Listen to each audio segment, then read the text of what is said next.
بلغنا رمضان، اللهم بلغنا رمضان، واكتب لنا فيه من الصيام والقيام وقراءة القرآن. اللهم إنا عبيدك بنو عبيدك بنو إمائك،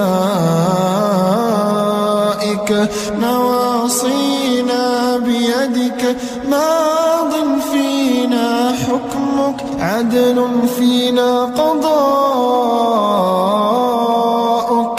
نطلبك مطلبة المساكين، ونرجوك رجاء المنكسرين، ألا تحرمنا من السجود بين يديك. اللهم بفتح المساجد للمصلين، وأعد الطمأنينة في قلوب المسلمين يا رحمن